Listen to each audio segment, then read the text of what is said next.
प्रधानमंत्री नरेंद्र मोदी 75 बरस के हो गए हैं। सवाल है कि अपने नेताओं के लिए उन्होंने जो रिटायरमेंट प्लान बनाया था उसका क्या होगा। इधर संघ के खास नितिन गडकरी ने सेल्फ ब्रांडिंग शुरू कर दी है।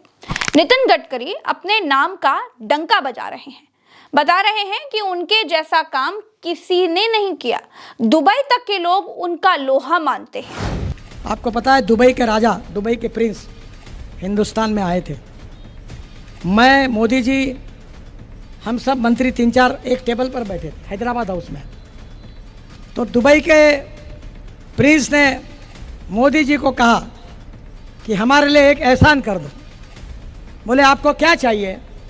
तो बोले 6 महीने के लिए नितिन गडकरी को दुबई के लिए एक्सपोर्ट कर दो। दूसरे स्टेटमेंट में तो नितिन गडकरी ने सीधे सीधे नरेंद्र मोदी को ही घेर लिया। गडकरी कहते हैं कि आज जिसको देखो वो खुद को पिछड़ा बता रहा है, जाति के नाम पर समाज को बांटा जा रहा है। मुझे लगता है कि छुआछूत, जातीयता, जातीय के संगठन, backwardness becoming a political interest. हर आदमी कहता है मैं बैकवर्ड हूँ, मैं बैकवर्ड। कोई बोलता ही नहीं कि मैं आगे हूँ। समाज को तोड़ने के लिए पूरी कोशिशें चल रही है। जात के आधार पर, भाषा के आधार पर, सब बातों में समाज को तोड़ने की कोशिश हो रही है। क्या पूरे विश्व में ताकत खड़ी करने के लिए क्या हमको इस समाज को एकता के आधार पर मजबूत करने की आवश्यकता नहीं है? अब जरा अपने दिमाग पर जोर डालिए और याद कीजिए कि ये पिछड़ा पिछड़ा अति पिछड़ा का राग सबसे ज्यादा कौन अलापता है? हमारा गुनाह यही है कि हम ओबीसी अति पिछड़ी माँ की कोख से पैदा हुए हैं। गडकरी पिछड़ों के बहाने मोदी को घेर रहे हैं, लेकिन संघ की तारीफ भी जबरदस्त कर रहे हैं। क्या वाकई संघ का प्लान मोदी के बाद शाह या योगी नहीं बल्कि नितिन गडकरी है?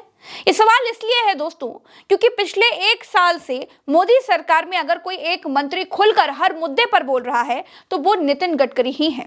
हाल ही में नितिन गडकरी ने कहा था कि उनकी इमेज को नुकसान पहुंचाने के लिए फंडिंग की गई। सोशल मीडिया का जो कैंपेन था वो पेड कैंपेन था, वो अगेंस्ट इथेनॉल था और पॉलिटिकली टारगेट मुझे करने के लिए था। 23 सितंबर 2024 को गडकरी ने कहा कि चौथी बार सत्ता में आने की गारंटी नहीं है। 26 सितंबर 2024 को गडकरी ने कहा कि मुझे लोकसभा चुनाव से पहले और बाद में कई बार प्रधानमंत्री बनने का ऑफर मिला, लेकिन वैचारिक कारणों से अस्वीकार कर दिया। 11 सितंबर 2025 को नितिन गडकरी ने कहा कि राजनीति में जो लोग सबसे अच्छा धोखा दे वो सफल होते हैं। 15 मार्च 2025 को नितिन गडकरी ने कहा कि मैं चाहे चुनाव हार जाऊं या मंत्री पद चला जाए, लेकिन मैं जाति या धर्म के नाम पर भेदभाव नहीं कर सकता। 14 जुलाई 2025 को नितिन गडकरी ने कहा कि समाज में कुछ ऐसे लोग भी होने चाहिए जो सरकार के खिलाफ केस दाखिल कर सकें। अगर सिस्टम में अनुशासन चाहिए तो सरकार के खिलाफ अदालत का सहारा लेना जरूरी है। उन्होंने कहा कि कई बार अदालत के आदेश ऐसे काम भी करवा देते हैं जो सरकार नहीं करवा पाती। गडकरी के ये सारे बयान बताते हैं कि वो बिना किसी की परवाह किए बोलते हैं और जब जो कहना होता है वो कह देते हैं। मगर नरेंद्र मोदी के 75 बरस के होते ही गडकरी का जाति के बहाने निशाना साधना और खुद के काम को सबसे बेहतर बताने की कोशिश करना क्या इशारा करता है? दोस्तों, किसी भी मंत्री को देख लीजिए, किसी भी मुख्यमंत्री को देख लीजिए, वो चाहे कोई भी अच्छा काम कर ले, लेकिन क्रेडिट मोदी जी को देते हैं। वो बार बार यही कहते हुए दिखते हैं कि मोदी जी के विजन से, उनके मार्गदर्शन से ही ये सब कुछ हो रहा है। लेकिन गडकरी ऐसा कुछ नहीं करते, वो अपनी ही पीठ खुद ठोक लेते हैं। क्या गडकरी को लगने लगा है कि मोदी के बाद अब वही दावेदार हैं, या फिर संघ ने उनको बता दिया है कि गुरु तैयारी रखो, बड़ी कुर्सी पर बैठना है? नितिन गडकरी बीजेपी के अध्यक्ष भी रह चुके हैं। 2014 से लगातार केंद्र सरकार में मंत्री हैं। अब जाहिर है कि प्रमोशन तो वो भी चाहते हैं, लेकिन जब तक नरेंद्र मोदी कुर्सी पर हैं तब तक ये मुश्किल है और मोदी के बाद शाह अपने लिए सपने देख रहे हैं। ऐसे में नितिन गडकरी के बयान टेंशन जरूर दे रहे हैं, तो पर्दे के पीछे से संघ भी दबाव बना रहा है। दावा तो ये भी है दोस्तों कि संघ अब संजय जोशी के नाम पर बिल्कुल अड़ गया है। संघ का कहना ये है कि भारतीय जनता पार्टी के जो गुजरात लोबी हैं उन्होंने कह दिया है कि हम थाली में सजा के किसी को नहीं देंगे, हम रायता बिखेर देंगे। सारी मेहनत करें हम, तस्तरी तैयार करें हम, और खाने को दे दें किसी गडकरी को, शिवराज को। क्यों? हम तो नहीं देंगे, हम तो रायता बिखेर देंगे।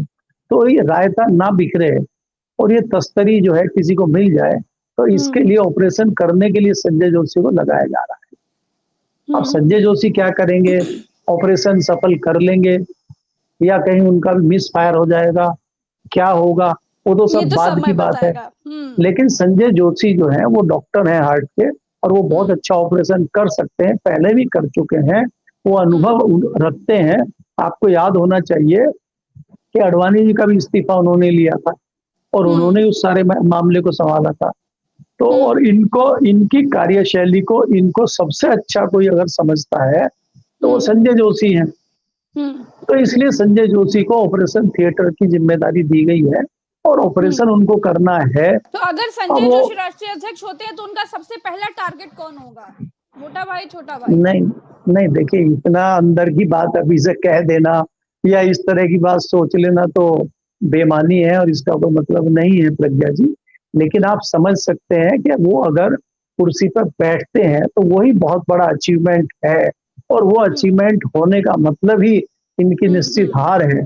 और ये जताता है अगर वो बनते हैं कि कहीं ना कहीं मोदी शाह ने 2 कदम पीछे ले लिए हैं और अब वो सरेंडर करने की तैयारी में है।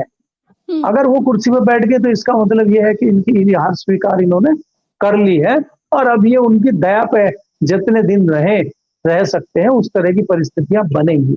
आते ही वो क्या एक्शन करेंगे ये तो मैं नहीं कह सकता, तो थोड़ा इंतजार करना पड़ेगा। 75 बरस के होते ही मोदी जी के सामने कई सारी मुश्किलें आ गई हैं। गडकरी बयान दे रहे हैं, संकेत दे रहे हैं, तो नायडू ने चिट्ठियां लेकर के 25,000 करोड़ रुपए मांग लिए हैं। अब देखना होगा कि नरेंद्र मोदी कैसे सबको साध पाते हैं। फिलहाल के लिए इस वीडियो में इतना ही। चैनल को सब्सक्राइब कीजिएगा। नमस्कार।